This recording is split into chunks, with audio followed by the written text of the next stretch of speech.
Pembahasan berikutnya yaitu tahap selanjutnya dari departementalisasi, yaitu mengalokasikan BOP tidak langsung departemen. Sebelumnya kita sudah bahas tentang anggaran. Kita lihat untuk yang berikutnya, yaitu mengalokasikan BOP tidak langsung ke departemen terkait yang menerima manfaatnya. Untuk mengalokasikannya butuh dasar. Dasar ini nanti kita akan gunakan pada saat kita menghitung tarif, sebagaimana kita sudah lakukan di pertemuan yang lalu, yaitu di biaya overhead. Dasar-dasarnya atau dasar alokasinya itu banyak. Ada luas lantai atau luas bangunan, kemudian jumlah karyawan, jam mesin, konsumsi KWH, dan lain-lain. Sebagai penjelasan lebih lanjut, kita bisa lihat di halaman 485 sampai 484 sampai 485. Di halaman 484 kita mendapatkan penjelasan tentang dari mana kita mendapatkan penganggaran BOP.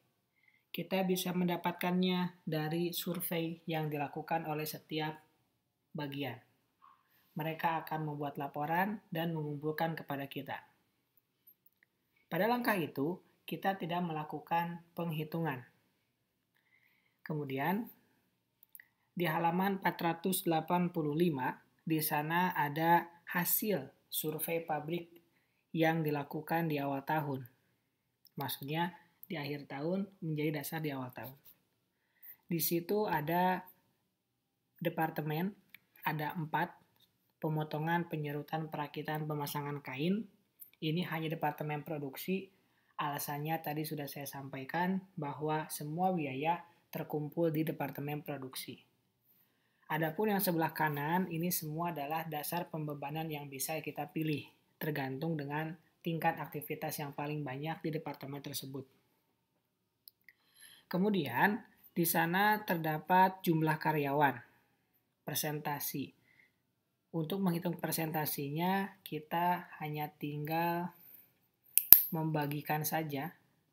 Misalkan dari 20% ini dapatnya dari 8 dibagi 40 dikali 100%. Kemudian untuk yang penyerutan sama, kemudian perakitan sama, dan lain sebagainya pun sama.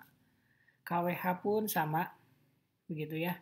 Cara menghitung persentasinya tinggal dibagikan antara 12.800 dibagi 64.000 dikali 100% untuk departemen pemotongan.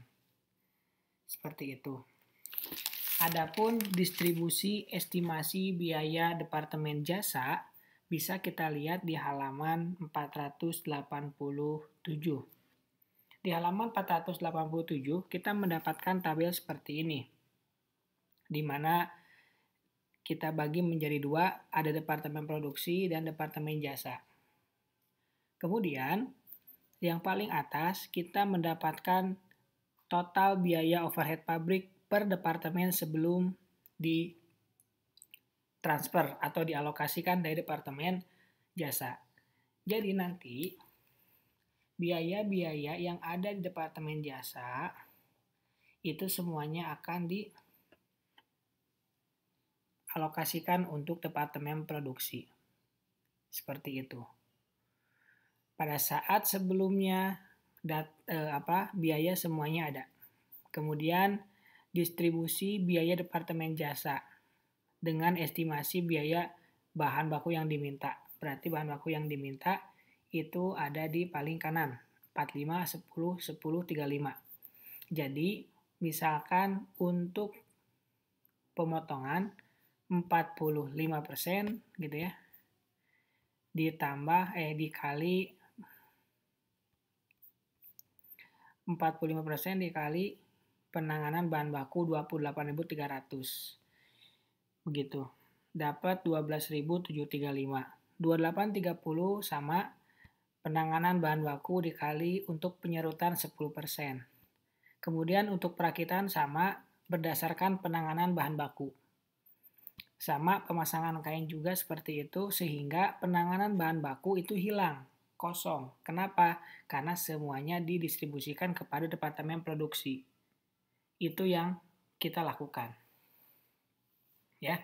Kemudian untuk yang inspeksi 18.600 ini kita akan alokasikan lagi ke departemen produksi dengan menggunakan dasarnya dibagi rata ke departemen rakit dan pemasangan kain. Gitu.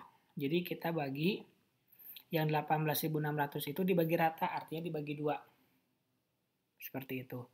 Untuk utilitas 65.400 itu berdasarkan KWH. Gitu ya. Berdasarkan KWH. Jadi untuk si pemotongan berapa? Tinggal dikaliin antara 13.080 dikali 20%. 20% itu dasar KWH seperti ini. Jadi begitu seterusnya. Ini untuk pengalokasian tahap yang kedua. Seperti itu ya. Nanti kita lanjutkan ke tahap yang ketiga, yaitu menghitung pengalokasian departemen jasa ke departemen produksi dengan berbagai metode.